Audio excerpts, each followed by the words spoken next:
It's clear that the human race needs monetary property in order to have property rights. And if you're going to have property, you would like perfected property. An example of defective property would be I sell you swampland in Florida. That's not as good as selling you a block of Manhattan built on granite. I think people intuitively understand a building that'll last 100 years is better than a building or a shack that's made of palm fronds. One property is better than the other. Swampland is not as good as granite land. I think Bitcoin is digital property. And so it's been engineered to be durable property with integrity over time. And I think that makes it a macroeconomic solution to the problem of monetary inflation or savings over the long term. And I would say on that basis, it replaces the mythical gold storage vault as a long-term store of value. But I think that the other thing that's critical to understand about Bitcoin is the digital part of the property. It's not just engineered property that's better than other types of property, but it's digital, which means that you could take $1 billion of property from a building, or $1 billion of land, or $1 billion of gold, or $1 billion of a company, or $1 billion of commodities, livestock, timber, coal, bushels of corn, whatever have you. You can take that $1 billion worth of property, you can dematerialize it to a set of private keys that have no mass, no weight. And that means you can move it at the speed of light. And the second thing you could do is program it. So if I can dematerialize $1 billion, then I can program it. And if I can program it and move it at the speed of light, and I can compress it so it takes no space, I can put it on a mobile device.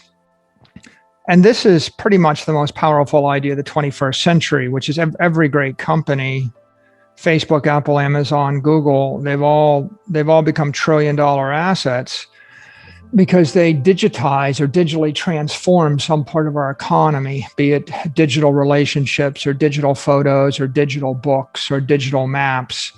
If you have digital property, it means that you can give property to 8 billion people on a mobile phone that costs $50. And at that point, the property gets smarter at the speed that the chip gets smarter. And so I think intuitively we understand that digital maps are better than maps. Google's a $1 trillion company because it has digital maps. And the difference is the digital map tells you whether you should go to the restaurant, how to get to the restaurant, helps you avoid the traffic on the way to the restaurant. And increasingly, I think people are concluding that digital map will actually drive your car to the restaurant. That's a much better map than a Rand McNally map that came printed on some paper. And that's why Google is worth what it's worth. I think the digital property is the same idea, which is I take my money, I put it in the palm of my hand, and now I can move it 1 million times a second. I can search 100 million companies in the world and find the one company for Saturday afternoon that's willing to pay me a yield on my property or rent it from me. And the idea that I could actually shop my property or my money to 100 million companies 1 million times a second is a big idea. It's a big enough idea that digital property should demonetize most other forms of property. Just like digital maps kind of, I don't know what the word is, but digital maps destroyed paper maps. You won't find anybody with a car, anybody in the world carrying paper maps around. They're gone. They're digitally transformed. And digital music, took out all of the CDs and the phonographs and the records. No one hires an orchestra to come into their home to play music for them. They use their mobile phone plugged into Pandora or Spotify. And so digital property is the basis of the 21st century economy. And that's why the world needs Bitcoin. I think that that there are a lot of strategies for investment. One strategy is just to buy property and hold it for 100 years.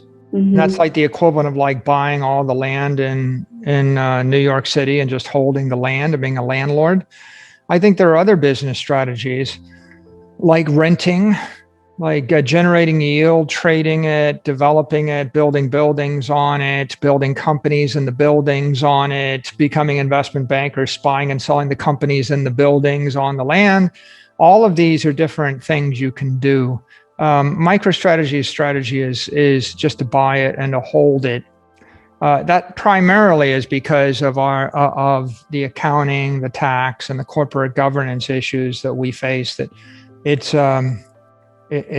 exponentially harder for us to do other things, and our strategy that we've disclosed and articulated to our shareholders is to acquire and to hold Bitcoin.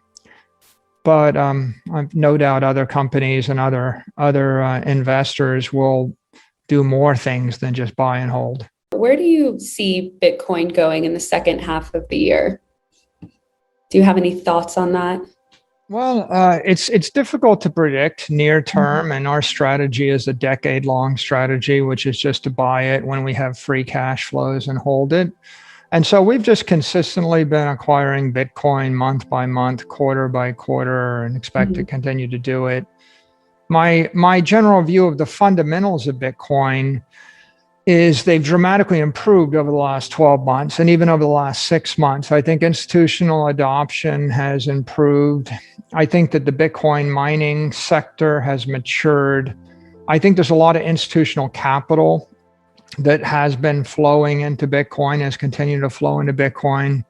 And I think the regulatory environment is clarifying, and it's becoming, and every single month that goes by, there's more information and more clarity. And all of those things are giving institutional investors more comfort. I think today there is a story of $125 million being invested in one Bitcoin miner. 2 days ago was a story of another Bitcoin miner coming public, raising $100 million to come public. Last week was a story of another Bitcoin miner that's going to come public. A few days before that, another company coming public. I think that by the end of the year, you'll probably have somewhere between 15 and 20 publicly traded Bitcoin companies. And with all of those companies with access to the capital markets, I think that that's very stabilizing and legitimizing for Bitcoin. And also they're serving as channels to allow large pools of capital to flow from conventional assets into Bitcoin via their securities that they're issuing. So 12 months ago, there wasn't any public company on my radar that had more than $1 million or $2 million worth of Bitcoin on their balance sheet. Right now, there are billions and billions of dollars of Bitcoin on balance sheets of publicly traded companies. And so the fundamental trend is clear. Bitcoin is digital property, and I view it as being as important as electricity or steel. We take crypto steel. Bitcoin is crypto steel. There's a point at which everybody realized that steel was going to change civil engineering and the civilization. Without steel, there would be no New York City. There would be no building more than a few stories tall. So it's an elemental material that fundamentally changes the civilization. Now, I don't know how long it took to introduce the concept of steel or electricity to the society, but presumably it took about 30 or 40 years before most people understood it. If you went to a politician in the year 1900 and you said, "We invented electricity, we think it's going to be a benefit to your city," would they have welcomed that, or would they have been worried it was going to burn the city down? And if you went to a bakery or a restaurant or a ship builder or any business person, or you went to a minister and you said, "I have this electricity thing," what would they think? If you went to a journalist, what would they think?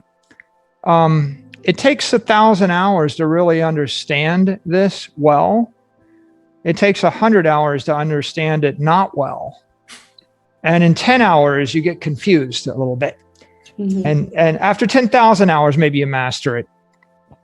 So, if you think about Bitcoin like that, digital property, crypto steel to build this 21st century cyber economy, okay, that kind of blows people's minds.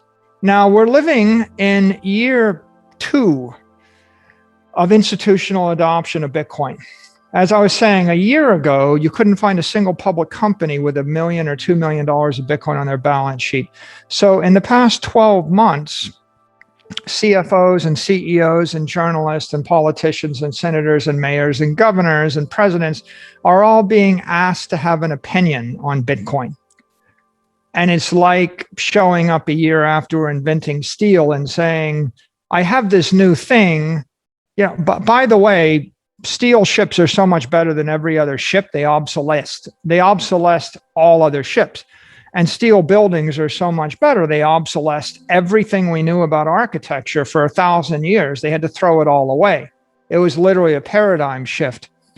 So if I invent crypto steel, and it's going to be a paradigm shift in the way that you construct banks in cyberspace. In fact, it becomes a paradigm shift in the way 100 million businesses create everything. 8 billion people are going to deal with each other billions of times an hour through 100 million businesses differently. How many people understand? And the answer is 99% of the politicians and the media and businesses and institutional investors, they don't understand. It's new to them.